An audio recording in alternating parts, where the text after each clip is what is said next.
മാതൃഭൂമിയുടെ 140 മണ്ഡലങ്ങളിലൂടെയുമുള്ള ജനങ്ങൾ UDF-നെയാണോ LDF-നെയാണോ പിന്തുണയ്ക്കുന്നത് എന്നുള്ള അന്വേഷണത്തിന്റെ പരമ്പര ഇന്ന് അവസാനിക്കുമ്പോൾ വളരെ വസ്തുതാപരമായ ചില യാഥാർത്ഥ്യങ്ങൾ പറയുവാൻ അവർ ബാധ്യസ്ഥമാണ്.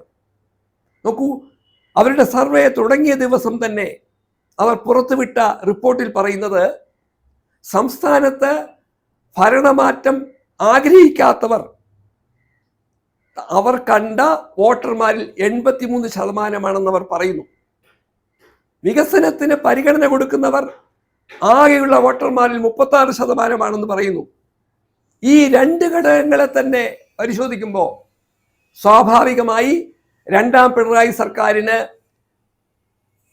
ഭരണവിരുദ്ധ വികാരമില്ലെന്നും അവർക്ക് വീണ്ടും അധികാരത്തിൽ തുടരാൻ അവസരമുണ്ടാകുമെന്നും മാതൃഭൂമിയുടെ തന്നെ സർവേയുടെ പ്രാഥമിക ഫലങ്ങൾ അടിവരയിട്ട് പറയുമ്പോൾ നോക്കൂ, 140 മണ്ഡലങ്ങളിലെയും ജനങ്ങളുടെ വികാരത്തെ വിലയിരുത്തിക്കൊണ്ടുള്ള അവരുടെ റിപ്പോർട്ടുകളുടെ അവസാന ദിവസം സ്വാഭാവികമായി അവർ പറയാൻ നിർബന്ധിതമാകുന്നത് 140 മണ്ഡലങ്ങളിൽ ഭൂരിപക്ഷം MLA-മാരെയും സൃഷ്ടിക്കുവാൻ, വിജയിപ്പിക്കുവാൻ LDF-ന് കഴിയുമെന്നാണ്.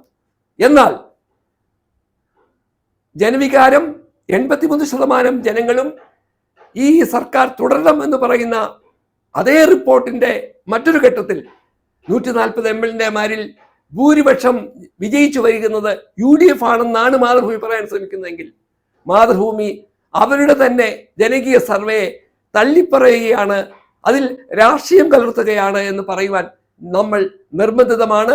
അതിന് മറുപടി പറയുവാൻ ഒരു മാധ്യമം എന്ന തരത്തിൽ മാതൃഭൂമിക്ക് ബാധ്യത ഉണ്ടായിരിക്കും.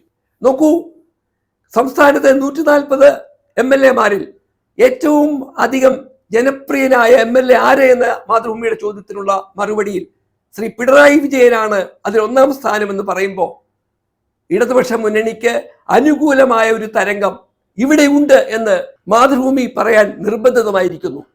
അങ്ങനെ നോക്കുമ്പോൾ വരാൻ പോകുന്ന തെരഞ്ഞെടുപ്പിൽ ജനങ്ങൾ ഇടതുപക്ഷ ജനാധിപത്യ മുന്നണിയെ വീണ്ടും അധികാരത്തിൽ എത്തിക്കും എന്ന് മാതൃഭൂമി തന്നെ നടത്തിയ അന്വേഷണങ്ങൾ ഒരു വശത്ത് പറയുമ്പോൾ അതിനെ അട്ടിമറിക്കാനാണ് 140 മണ്ഡലങ്ങളുടെയും ഒരു സർവേ ഫലം അവർ ഉപയോഗിക്കുന്നെങ്കിൽ അത് മാതൃഭൂമിയുടെ സർവേയെ തന്നെ അവർ തള്ളിപ്പറയുകയാണെന്ന് പറയാൻ നമ്മൾ നിർബന്ധിതമാകും.